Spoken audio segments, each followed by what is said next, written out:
Irmãos, uma palavra muito conhecida, eu vou aqui já entrar na palavra, porque um tempo eu não gostava da palavra. Aí eu era um crente que vinha para a igreja, e eu ficava assim, olhava para o relógio e falava, mãe, falta muito?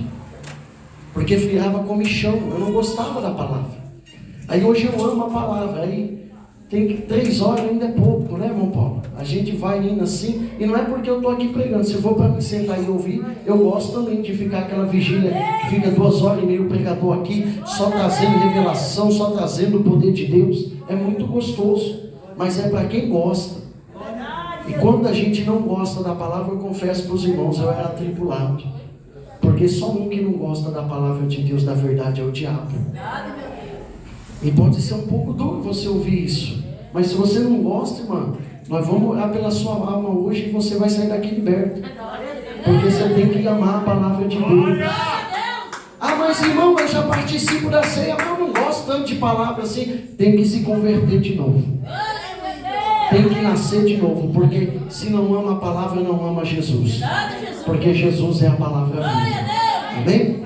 Irmãos, uma palavra muito pregada, um clássico da Bíblia. A Bíblia vai dizer que Jesus dando seus ensinamentos. Jesus aqui, meus amados irmãos, ele recrutou os 12 apóstolos, os 12 discípulos, os irmãos sabem disso. Só que aqui Jesus, irmãos, caminhando com aquele pequeno rebanho ainda, glórias a Deus, aleluia. Jesus, ele sente no coração, o Espírito aprovou de que ele viesse ali, glórias a Deus, a examinar a fé dos seus discípulos, a examinar o conhecimento daqueles que caminhavam com Jesus, para saber se eles estavam aprendendo ou não algo de Jesus. E Jesus aqui, meus amados irmãos, ele começa a falar com os discípulos. Nós temos que levar em consideração que todos os apóstolos aqui ainda não eram meninos na fé. Eram meninos que estavam começando a caminhar com Jesus. Eles não tinham discernimento. Eles não sabiam ainda o que era o poder de Deus. Eles não sabiam ainda o que era o Espírito Santo de Deus. Mas eles estavam caminhando com Jesus, ali atendendo ao chamado do Mestre, porque Jesus os tinha escolhido. E assim ele diz para nós, que não somos nós que escolhemos a Deus, mas Ele que nos escolheu primeiro. Nós não amamos a Deus primeiro. Ele diz, vocês me amam porque eu te amei primeiro. Ele já fez tudo por nós. O que Ele exige de nós é, crede em mim e também no meu Pai. Temos que crer em Deus. O Senhor, Ele cobra muito de nós a nossa fé em Deus.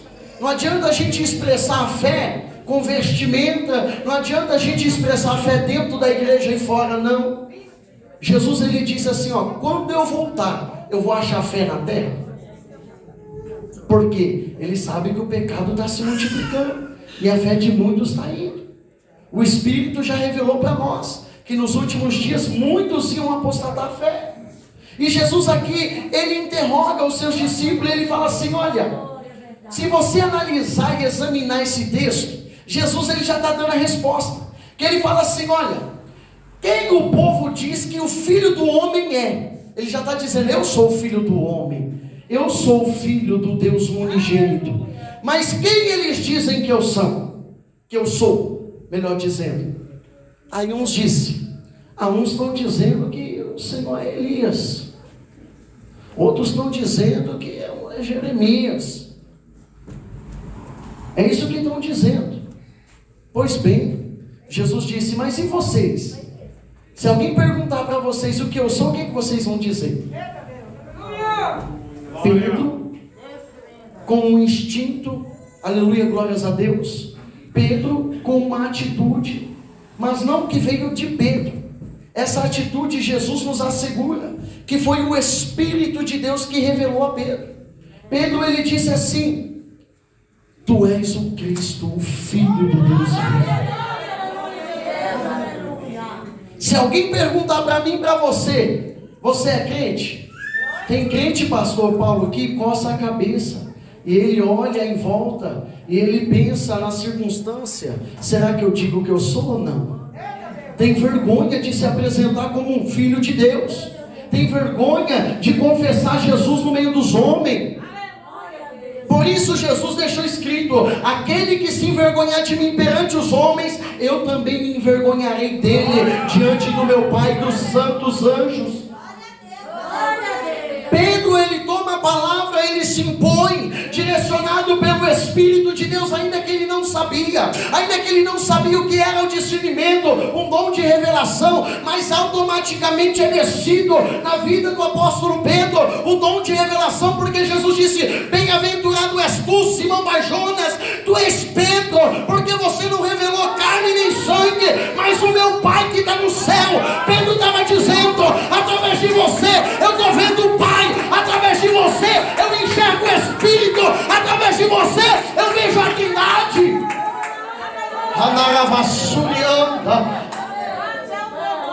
Tem um evangelista na Bíblia, e ele disse para Jesus assim: mostra-nos o Pai. E Jesus disse: há tanto tempo tu caminha comigo e tu ainda não viu, Felipe, o Pai? Tu ainda não viu o Pai? Você não entendeu que os três são um?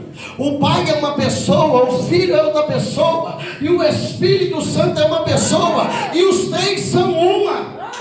Pregador, que negócio doido é esse? Vou tentar fazer você entender. A Bíblia fala que ninguém pode ver a Deus se não morre. Se a gente olhar muito tempo para o sol, queima a vista, fica cego. E o sol é uma analogia perfeita entre a Trindade Santíssima, porque Deus, ele é fogo, o Pai é fogo. Ninguém consegue olhar muito para o sol e já tampa. A gente já tampa por quê? Porque quando Elias estava na caverna, Deus disse: eu vou passar. Elias se envolveu no manto e não podia olhar. O sol, ele ilumina, ele traz o dia, ele traz a luz. E Jesus disse: eu sou a luz do mundo. E o que o sol faz com aquela bola de fogo, aquela iluminação do dia, no meio-dia principalmente? Ele nos esquenta, ele queima. E esse calor, esse fogo que arde é o Espírito Santo de Deus.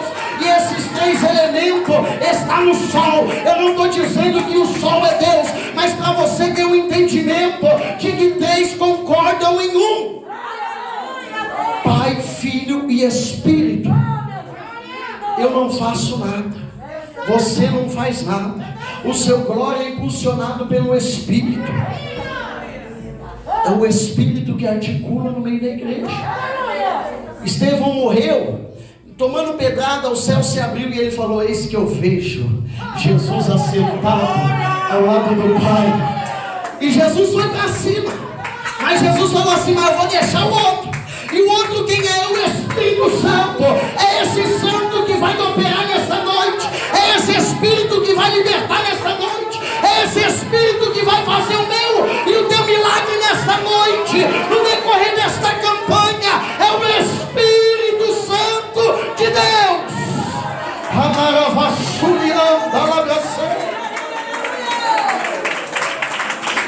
Oh, aleluias. Aleluias. E Pedro, como tinha uma índole de influenciar, Pedro de nascença, ele tem uma índole de autoridade, de liderança natural. Quando Pedro responde aquilo, eu imagino a alegria e o sorriso, o prazer de satisfação que Jesus teve ao ouvir isso. Porque, poxa, ele escolheu 12. Um ele já sabia que era o filho do capeta, que ele estava falando a respeito de Judas. Ele falou: eu escolhi os 12, um de vós eu sei que é o diabo. Jesus, quando ele ouve aquilo, ele fala: de 12, um eu já posso subtrair dos 11, pelo menos um está aprendendo. E quem estava aprendendo era o que influenciava. Jesus falou: peguei o cabeça, peguei o pastor. É esse Pedro. Aí quando Jesus se satisfaz, se agrada com aquela resposta, Jesus ele lança a promessa. Aqui eu quero trazer para os irmãos que Jesus ele fala assim: olha, bem-aventurado és tu, porque não revelou a carne nem o sangue, mas o meu Pai que está no céu. E portanto assim eu te digo, Pedro, que tu és pedra. Aqui entra uma confusão, irmão, mas nós somos da igreja pentecostal Deus é Amor, nós servimos a Jesus. Os católicos, o catolicismo até hoje, Eles querem dizer que Pedro foi o primeiro papa, o primeiro pastor da igreja. Por causa desse texto, eles fazem 3 linhas de raciocínio. Uma que é Jesus a pedra, a outra que é Pedro o fundamento. Pedro foi o papa, o primeiro papa, por isso que na igreja católica tem o São Pedro. Eles acham que Pedro, por causa desse trecho, Pedro era o fundamento da igreja. Mas eu vou provar para os irmãos que essa teoria cai por terra.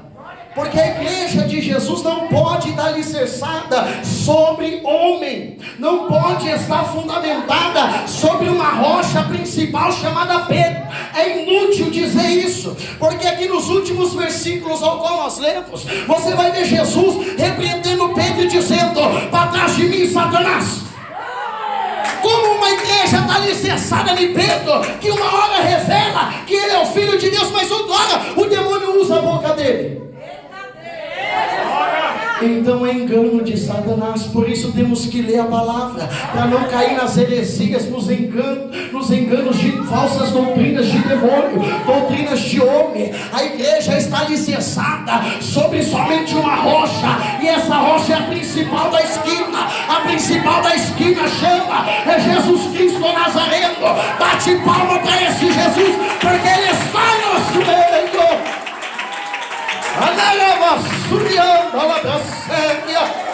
Oh, glórias.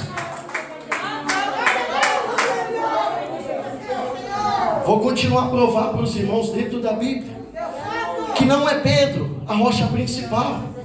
Efésios capítulo 2 versículo 20. Paulo vai mostrar à igreja de Éfeso a respeito de uma edificação de uma casa. E Paulo ele vai usar ali, glórias a Deus, uma metáfora comparando a cada partícula do corpo de Cristo como pedras preciosas. E ele vai dizer: e o edifício é levantado com pedra em cima de pedra, mas o alicerce principal é Jesus Cristo, a pedra principal. Aí o mesmo Pedro que escuta Jesus dizer isso, o mesmo Pedro vai escrever a carta dele. E lá na carta de Pedro, ele vai dizer assim: eis que nós somos como pedras preciosas, mas Jesus Cristo é a principal da esquina. Nós estamos alicerçados no fundamento dos 12 apóstolos, mas embaixo dos apóstolos tem uma rocha inabalável, tem uma rocha infalível e inefável. Oh Espírito de Deus,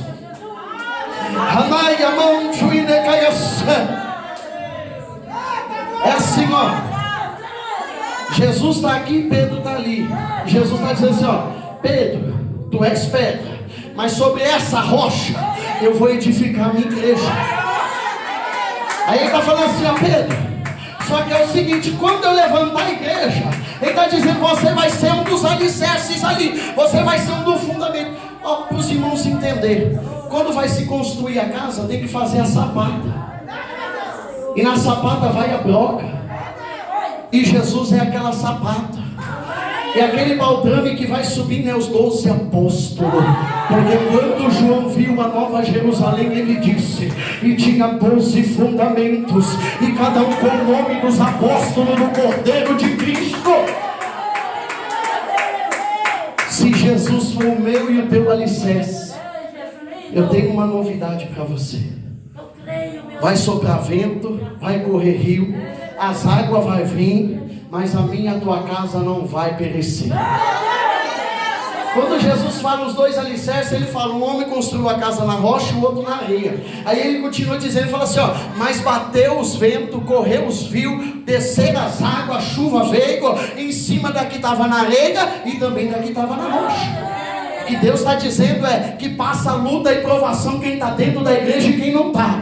Todo mundo passa aflição, todo mundo sofre, mas Deus, Ele é benigno, longânimo e bondoso, piedoso, rico em misericórdia para com os filhos da obediência, porque também Ele disse: e sobre os filhos da desobediência repousa a ira de Deus.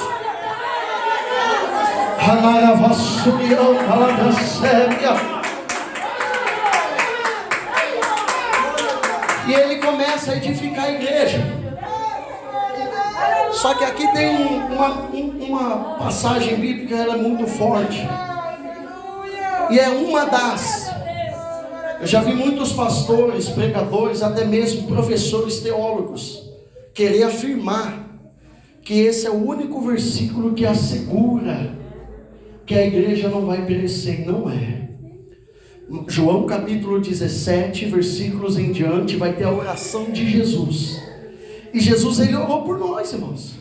Ele disse assim: Pai, eu não oro só por essa multidão que está aqui, mas eu apresento também todos aqueles que um dia ainda vão crer no meu nome, que o Senhor me enviou. Eu oro também por eles. Ele estava dizendo, lá no ano de 2021, todas aquelas irmãs, aqueles irmãos, não só no Jardim Júnior, não só no Brasil, mas como também no mundo, todos aqueles que se entregar, aqueles que aceitaram o teu testemunho, receber a tua palavra, Pai, eu oro por eles, não para que os tire do mundo, porque do mundo eles estão, mas não são, mas eu te peço, livre eles de todo mal.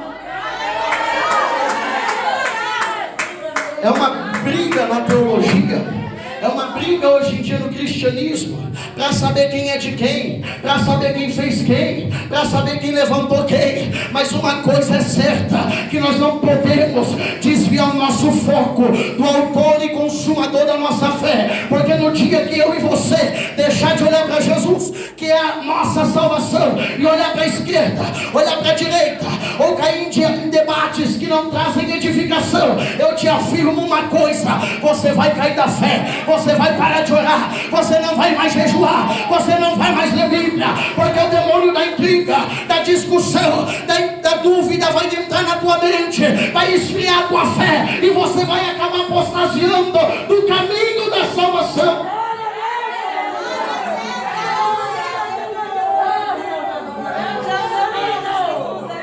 Sobre nós temos não só essa palavra, temos um bom tanto. Se eu fosse ficar aqui citando, ia gastar umas meia hora ou mais. Mas tem muita palavra, muita promessa de Deus sobre a minha e a tua vida. E essa promessa é só para os filhos da obediência. Não é só estar na igreja, não é só pôr o terninho, não é só pôr a saia longa, não é só ficar sem usar maquiagem, não é só ficar deixando o cabelo crescer, não. Tem que viver, tem que aprender, tem que se esforçar, tem que pagar preço, tem que caminhar, tem que renunciar, tem que rejeitar o pecado, tem que santificar, tem que purificar, tem que manter o vaso como vaso de honra, tem que manter o vaso cheio da presença, tem que manter o vaso cheio de conteúdo, tem que ter o vaso no altar do Senhor.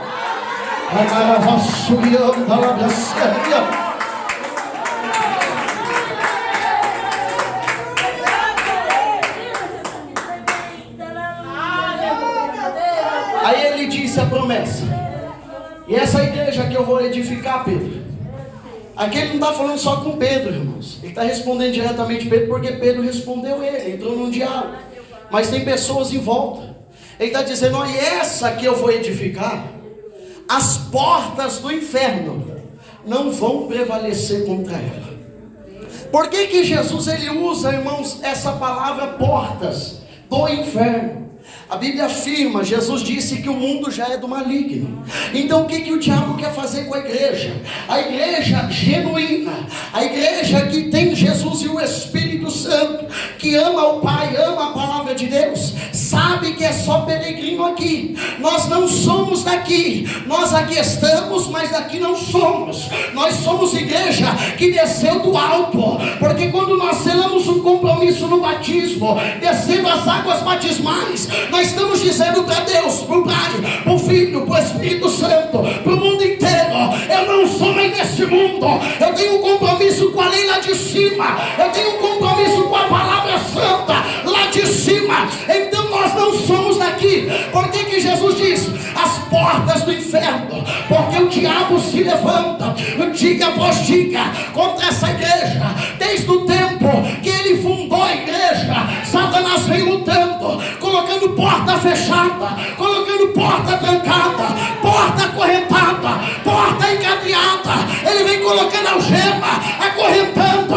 Mas uma coisa eu tenho para te dizer: no livro de Apocalipse, capítulo 3, versículo 8, Jesus disse: eu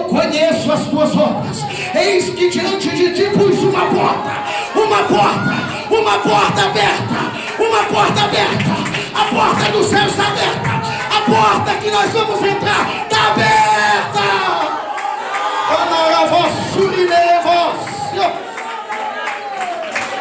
Bate palma, glorifica a Deus. Eu estou sentindo a presença, eu estou sentindo a presença, eu estou sentindo o poder dele.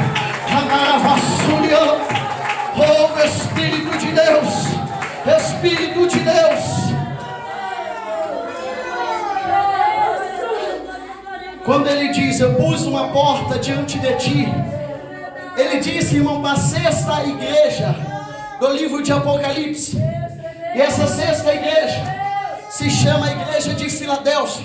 Se nós formos examinar quem era composta a igreja de Filadélfia, eram homens como eu, o irmão Paulo, como os varões, eram mulheres como as irmãs aqui, as jovens, as irmãs.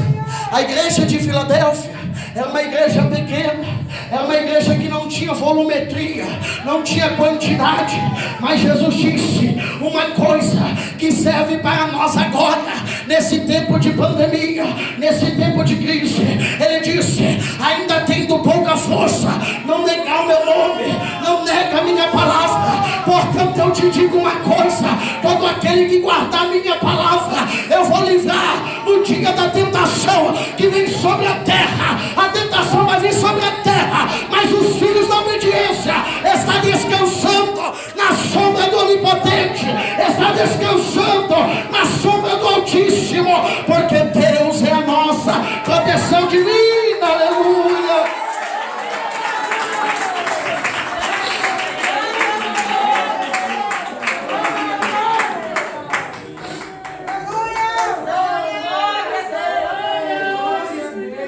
Então quer dizer, irmão Juliano, a porta está aberta, a porta está aberta.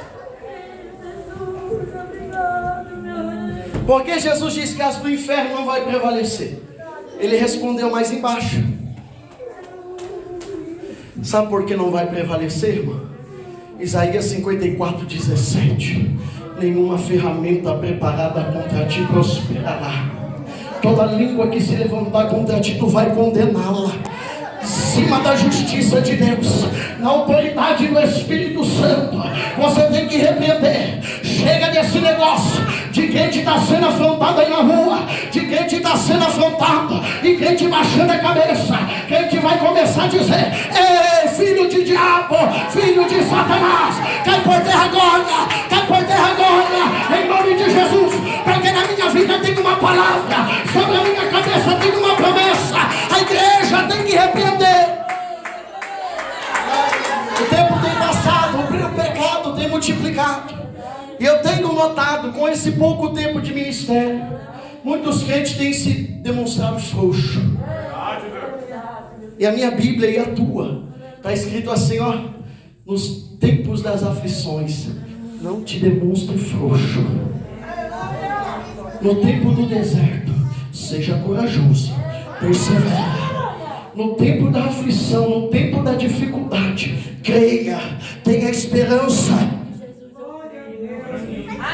A Bíblia continua dizendo que Jesus falou assim, e eu darei à minha igreja as chaves do reino do céu.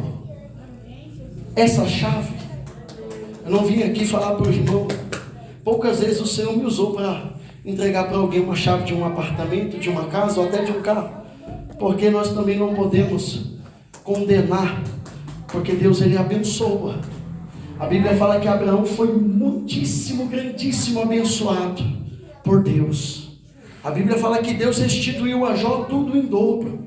Então Deus ele providencia, Deus ele dá casa, Deus ele dá carro, Deus ele dá emprego, Deus dá chave de apartamento. Mas essa chave que eu venho aqui te entregar, na autoridade do Espírito Santo de Deus, não é para abrir a tua porta. Esta chave é para abrir as portas do inferno.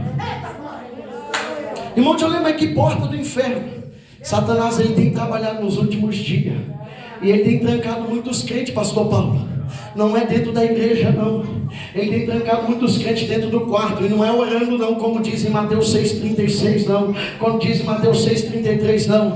Tem crente dentro do quarto, trancado em depressão, porque Satanás trancou uma porta de depressão lá. Satanás colocou uma porta de medo lá. Tem crente que não vem para a igreja com medo do coronavírus, porque perdeu a fé em Deus. Tem crente que não sai de casa, não pode vir na igreja.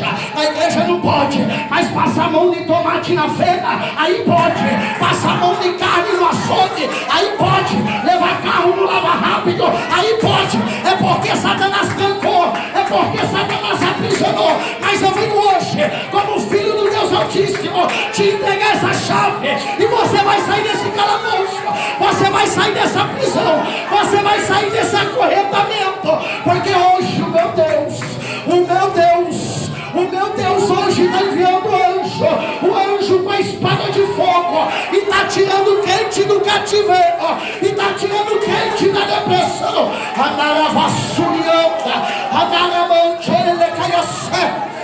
Oh, aleluia! Aleluia, aleluia!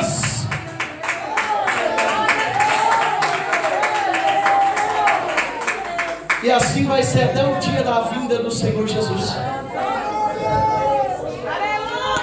Tem gente que pensa que com pregador e com pastor isso não acontece. Um pastor me ensinou, ele falou assim, ó, um membro luta com um demônio.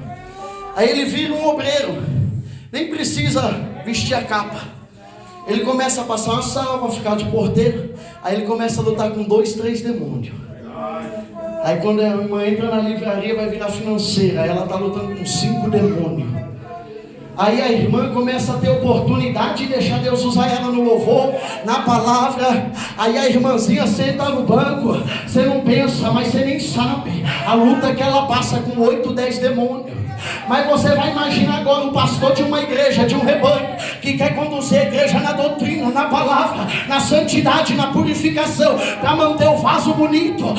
O pastor luta com mínimo umas 2, 3 legiões de demônio. E essas legiões vêm na vida do pastor, vêm na vida do membro, vêm na vida do jovem, na vida da varoa, do varão, das irmãs do grupo. Satanás vem colocando porta fechada. Mas essa chave que o Senhor me manda entregar nesta noite é uma chave de oração, é uma chave de autoridade, é uma chave de jejum, é uma chave de consagração, é uma chave que abre as portas do inferno.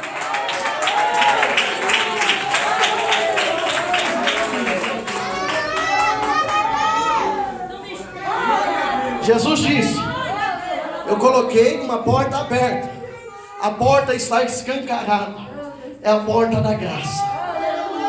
João capítulo 10, versículo 9, Jesus ele se manifesta dizendo, eu sou o bom pastor.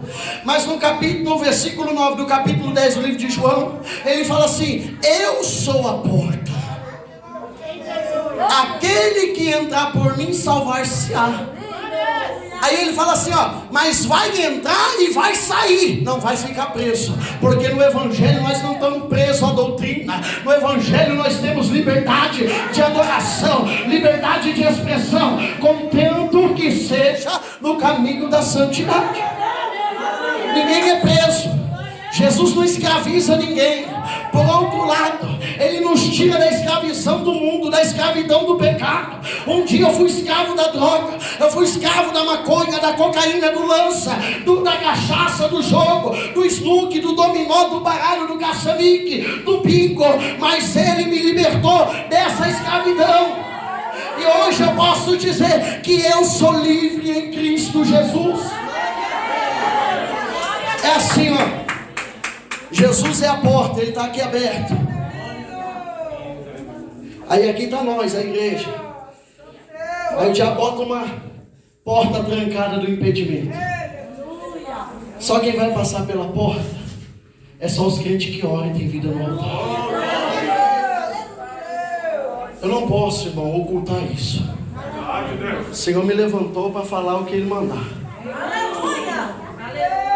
Os irmãos sabem que no arrebatamento da igreja, Deus vai tirar uma igreja de dentro da igreja, porque muitos são chamados e poucos são os escolhidos. Então a porta que o diabo põe, Jesus está na porta, está aberta. É o nosso alvo. Quem quer ir para o céu aqui? Nosso alvo é o céu. Nós temos que passar a porta aberta, porque Jesus está dizendo, vai passar, vai entrar, vai sair, vai achar pastagem, vai descansar. Olha o que está escrito aqui, ó, pastos verdejantes. É isso. Nós vamos adentrar no paraíso. Só que o diabo, ele estava lá, e ele perdeu o seu lugar lá, e ele está aqui conosco na terra. Só que ele não pode mais entrar lá, ele não tem mais oportunidade. E os viventes, o homem que foi feito à imagem e semelhança de Deus, no Antigo Testamento, acaba Malaquias, todos encerrados debaixo da condenação. Porque Deus do céu olhou e não viu um justo sequer. Deus do céu olhou e não viu um que fazia a vontade dele. Por isso, depois de 400 anos, Jesus veio a trazer a revelação do Pai. Por que o diabo tem fúria da igreja? Irmão, muitas das vezes no começo, irmãos olhavam e falavam assim, John Lennon, Deus, o inimigo tem uma inveja de você. Eu falava, meu Deus, esse diabo é burro, viu? Ele vai ter inveja de mim. Eu vou dar minhas dívidas para ele pagar. Só pode, ele está invejando minhas contas atrasadas. Não tinha nada, irmão. Eu não tinha nem essa carninha aqui na bochecha. Desculpa a expressão, eu era um cracudo, irmão. Magrelo, chupado. Se os irmãos vissem, agora que Jesus está dando uma carninha. Estou perdendo até uns ternos. Falei, olha que benção, unção de Deus. Um amigo meu que eu estava na cadeia com ele, ele me viu e falou, é você? Eu falei, é eu. Ele, nossa, você está parecendo filho de ladrão quando o pai está na rua, né? Porque quando o bandido está na rua, ele rouba e dá do bom e do melhor para os filhos. Mas quando está na cadeia, não dá nada. Aí os filhos ficam magrelos. Aí ele fez essa piadinha comigo, eu falei assim, aqui não tem nada de bandido não, não tem filho de bandido não. Isso aqui é unção de pastor, é unção do Espírito Santo. Isso aqui é Deus que está colocando carninha lá na mesa. Isso aqui é Deus que está colocando as guloseimas lá na mesa. Porque antes o diabo me prendeu, que eu tinha dinheiro, mas não conseguia comer um filé mignon. O dinheiro do filé mignon era só droga, era só prostituição, era só prostíbulo, era só aquele lamaçal, aquele profundidade de podridão. Eu evangelizo na Cracolândia. Tem gente lá que fala assim, pastor, compra a marmita para mim, não dá o dinheiro não. Eu estou morrendo de fome, mas se eu pegar o dinheiro eu vou para biqueiro. Eu sei que eu tenho que comer, mas não come, porque a opressão é tanto. O ciclo vicioso é terrível. E esse ciclo, irmão, não é só nas drogas. Tem muito ciclo que o diabo está colocando, prendendo crente. Crente que orava e não ora mais. Buscava e não busca mais. Irmão, Jesus disse, vai entrar por mim, vai sair. E vai achar pastagem. Quando ele diz isso, irmãos, ele está dizendo assim, não desanime. Porque Satanás coloca tantas portas para querer aprisionar vocês aí na terra. Como eu estava dizendo, ele não tem fúria, ele não tinha fúria de mim porque eu não tinha nada. Ele não tinha inveja de mim porque eu não tinha nada. Sabe qual é a inveja que o diabo tem? Não é só dos crentes, é de todo ser humano. Que o ser humano ainda tem direito a uma oportunidade de se arrepender, se converter e herdar o reino do céu. Ele já não tem, ele já está condenado. Quando Jesus vier, vai bater o martelo e já tem o lugar dele. A Bíblia já fala, o lugar dele já está preparado, um lago de fogo, que é para o diabo, os seus anjos e todo aquele que ama e comete a mentira, todo aquele que ama e comete o pecado. E para nós não é isso. Para nós é, ainda enquanto tiver vida, ainda há esperança. Está respirando? Quer aceitar Jesus? Tem esperança ainda. É disso que o diabo tem ira, é disso que ele tem fúria, mas a fúria dele aumenta ainda mais quando eu e você se dispõe em orar, em jejuar, em apacentar a vida, em pregar a verdade, em levar um louvor que mexe com a alma, que edifica lágrimas, em levar uma palavra àqueles que estão na sarjeta. Aí ele se levanta com muita ira, mas eu te digo uma coisa, ele tem dois trabalhos, um para levantar e outro para cair, porque ele brama como leão, mas o leão de verdade está do nosso lado, é o leão da tribo de Judá. Bate palma e dá glória a Deus.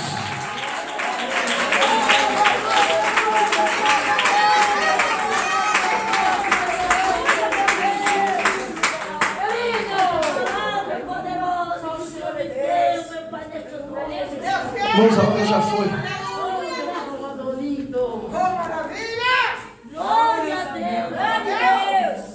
hora já foi.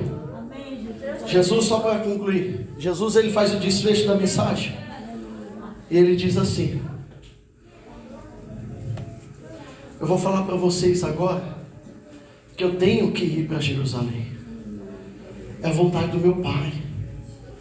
E eu também falo para vocês, quando eu chegar lá, não se escandaliza. Olha o que Jesus está dizendo, não se escandaliza. Porque os anciãos, os que se dizem mestres em Israel, vão me escarnecer. Os escribas, que se dizem doutores, conhecedores da Torá, dos profetas, do Salmo, eles vão me machucar. E também não se escandalize. O sacerdote que está no templo, esse sacerdote que fazia expiação pelo pecado, eles também vão me perseguir. E convenha que aconteça tudo isso e eu ainda seja morto. Mas não te preocupes, no terceiro dia eu vou estar de pé.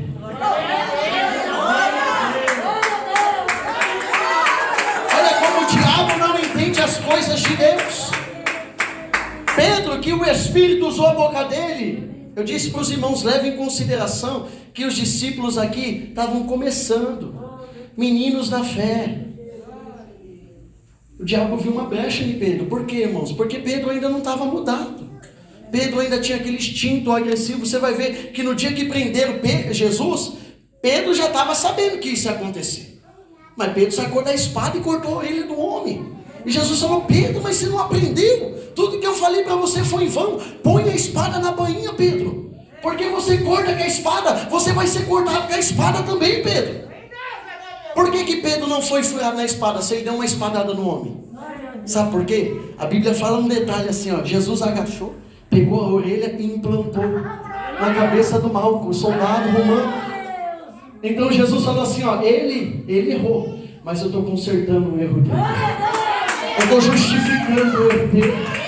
Olha como Jesus é zeloso da igreja, porque a igreja tem que levantar com bom testemunho. A igreja tem que levantar, irmão, com índole, com atitude, com poder. Eu não vim aqui trazer para os irmãos só uma palavra, que hoje em dia os irmãos estão acostumados. Hoje a modinha aí na internet, no YouTube, é só pregar e ninguém tem mais poder de Deus. Eu não vejo mais as vidas sendo mudadas. Eu vejo só teólogos, professores, trazendo uma bela de um texto, de uma dissertação, de um texto programado, ensaiado, mas eu não vejo almas aceitando Jesus.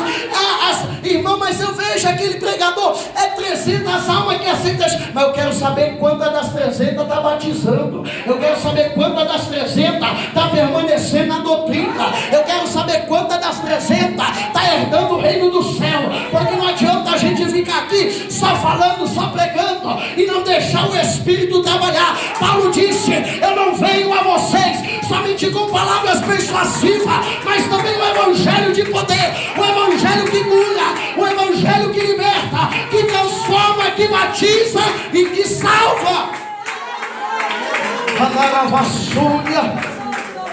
Satanás viu uma brecha em Pedro, e quando ele viu essa brecha, olha Satanás querendo atrapalhar o plano de Deus.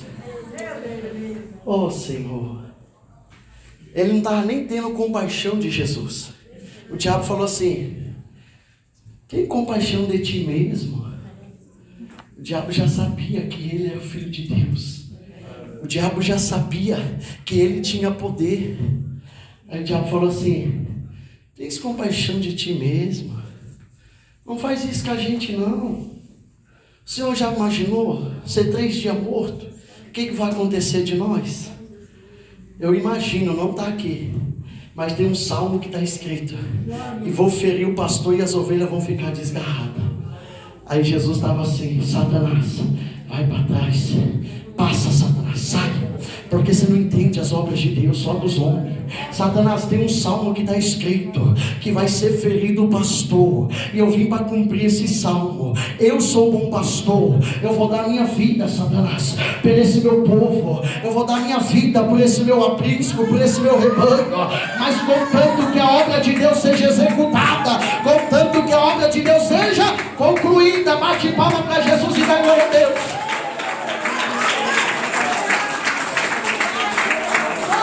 Se coloque todos em pé em nome de Jesus.